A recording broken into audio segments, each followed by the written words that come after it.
दोस्तों नमस्कार। मैं इस वीडियो में एक ऐसे LIC प्लान के बारे में बताने वाला हूं जिसका नाम है माइक्रो बचत और जिसका टेबल नंबर है 951। तो दोस्तों खास बात यह है दूसरी की जो इंश्योरेंस प्रीमियम है वो बाकी इंश्योरेंस प्रीमियम से काफ़ी कम रखा गया है।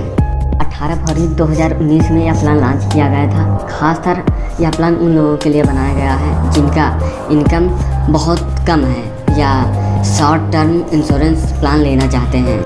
आपको ऑटो कवर फैसिलिटी मिल जाती है। इसका बेनिफिट यह होता है कि आपकी पॉलिसी लैप्स हो जाती है या कभी बंद हो जाती है तो इसका जो टाइम पीरियड होता है वो कुछ टाइम के लिए चलता रहता है। प्लान की सबसे खास बात 3-4 बातें हैं जो अगर पॉलिसी लेने के लिए इसमें कोई मेडिकल टेस्ट कराने की ज़रूरत नहीं है। आप बगैर मेडिकल टेस्ट कराए भी इस पॉलिसी को लिया जा सकता है, ले सकते हैं। टाइम वेस्ट किए चलते हैं वीडियो की ओर और हम जानते हैं कुछ इस पॉलिसी की डिटेल्स में। आज की चर्चा का विषय है LIC की माइक्रो बचत पॉलिसी जिसका टेबल नंबर है 951।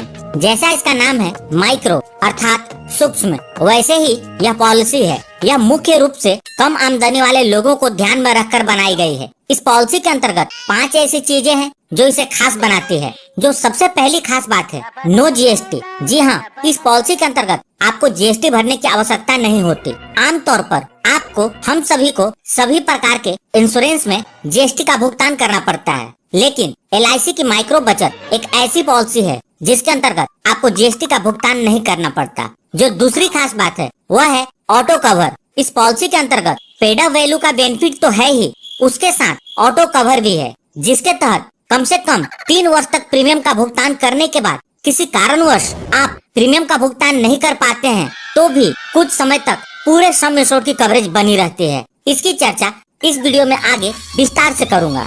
जो तीसरी खास बात है वह है नो मेडिकल टेस्ट। इस पॉलिसी को लेने के लिए किसी मेडिकल टेस्ट की आवश्यकता नहीं पड़ती। आप इसे बिना किसी मेडिकल टेस्ट के ले सकते हैं। जो चौथी खास बात है लॉयल्टी एडिशन, मतलब आपकी पॉलिसी की मैच्योरिटी पर आपकी पॉलिसी का सम एश्योर्ड तो मिलेगा ही, साथ में आपको लॉयल्टी एडिशन भी मिलेगा, मतलब आपको सम एश्योर्ड से ज्यादा की मैच्योरिटी मिलेगी। इसे भी आगे उदाहरण के साथ समझेंगे। जो 5वीं खास बात है यह LIC की सबसे सस्ती पॉलिसी है।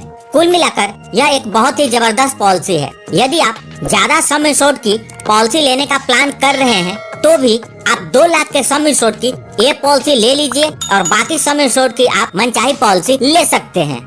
आइए सबसे पहले बात करते हैं इस पॉलिसी को कौन कौन से लोग ले सकते हैं और उसकी आवश्यक शर्तें क्या हैं। इस पॉलिसी को लेने के लिए मिनिमम एज एट एंट्री 18 वर्ष है, मतलब 18 वर्ष से कम उम्र के बच्चों को यह पॉलिसी नहीं दी जा सकती। मैक्सिमम एज एट एंट्री 55 वर्ष, अर्थात जिनकी उम्र 55 वर्ष से ज्यादा हो गई है वैसे लोग इस पॉलिसी को नहीं ले सकते।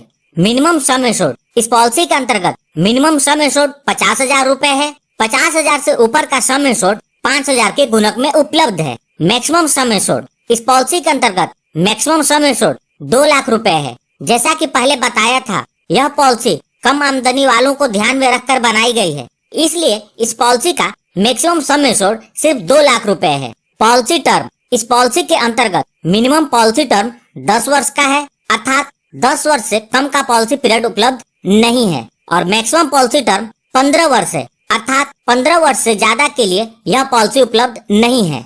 प्रीमियम पेमेंट टर्म, अर्थात आपको कितने वर्ष तक प्रीमियम का भुगतान करना है। क्योंकि यह एक रेगुलर प्रीमियम की पॉलिसी है, आप जितने वर्ष की पॉलिसी लेंगे उतने वर्ष तक आपको प्रीमियम का भुगतान करना होगा।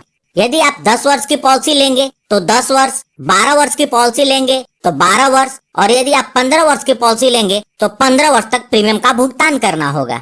राइडर्स, इस पॉलिसी के अंतर्गत 2 राइडर उपलब्ध हैं, जिसमें से किसी एक का चुनाव पॉलिसी लेने वाला कर सकता है। राइडर का मतलब होता है पॉलिसी बेनिफिट के अलावा अतिरिक्त बेनिफिट, और इसके लिए अतिरिक्त प्रीमियम का भुगतान करना होता है। जो पहला राइडर है वह है एक्सीडेंट बेनिफिट राइडर। इसका फायदा यह है कि पॉलिसी लेने वाले के साथ अनहोनी किसी दुर्घटना से होती है तो सम एश्योर्ड का 2 गुना उसके परिवार को मिलता है। और जो दूसरा है accidental death and disability benefit rider, इसमें जो पहले वाले राइडर का बेनिफिट है वो तो मिलेगा ही, इसमें अतिरिक्त बेनिफिट यह है कि दुर्घटना में यदि टोटल डिसेबिलिटी हो जाती है, अर्थात वो कमाने योग्य नहीं रहते, तो वैसी परिस्थिति में 10 वर्ष तक पेंशन मिलता है। उसके बाद पॉलिसी के अंतर्गत प्रीमियम माफ हो जाता है और इतना ही नहीं, समय पर मैच्योरिटी भी मिल जाती है। आगे है पेड अप वैल्यू पॉलिसी की एक अच्छी बेनिफिट होती है, जिसके अंतर्गत यदि बीमा धारक ने कम से कम 1 वर्ष से ज्यादा और 3 वर्ष से कम समय की अवधि के प्रीमियम का भुगतान कर दिया हो, उसके बाद किसी भी कारणवश प्रीमियम का भुगतान करना बंद कर दिया हो, तो भी इस पॉलिसी की कवरेज खत्म नहीं होती, बल्कि पॉलिसी के लाभ घटे हुए सम इंश्योर्ड के साथ जारी रहती है। अब बात करते हैं ऑटो कवर के बारे में।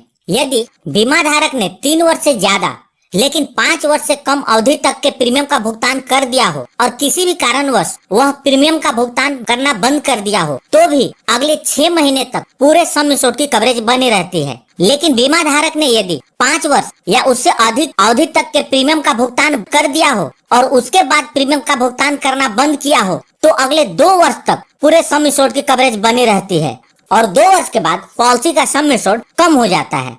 लोन फैसिलिटी, इस पॉलिसी के अंतर्गत लोन की सुविधा उपलब्ध है, जो कि पॉलिसी के 3 वर्ष के प्रीमियम का भुगतान करने के बाद मिलती है। लोन का अमाउंट इस बात पर निर्भर करता है कि पॉलिसी कितने साल चली है और उसका सरेंडर वैल्यू क्या है। इनफोर्स पॉलिसी के लिए लोन सरेंडर वैल्यू का 70% मिलता है और पेड अप वैल्यू पॉलिसी के लिए लोन सरेंडर वैल्यू का 60% मिलता है। ग्रेस पीरियड का मतलब होता है प्रीमियम भरने के लिए अतिरिक्त समय। इस ग्रेस पीरियड के दौरान भी पूरी कवरेज बनी रहती है और इस दौरान यदि क्लेम आता है तो LIC उसका भुगतान करती है। इस पॉलिसी के अंतर्गत सभी प्रीमियम पेमेंट मोड के लिए ग्रेस पीरियड 30 दिनों का मिलता है।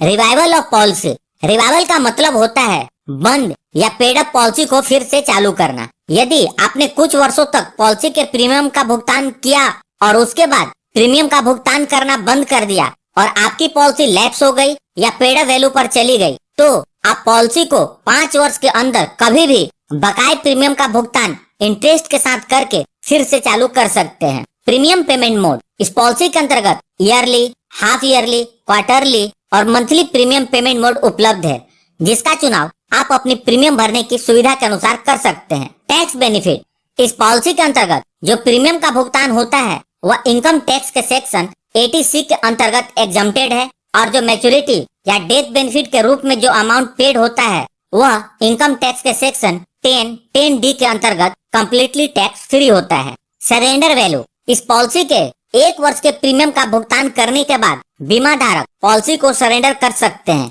लेकिन इस बात का ध्यान रखें कि जब भी आप पॉलिसी को सरेंडर करेंगे आपको काफी नुकसान होगा। यदि आप पॉलिसी का प्रीमियम नहीं भर पा रहे हैं और इसे बंद करने की सोच रहे हैं तो आप पेड अप वैल्यू की जानकारी अवश्य ले लें।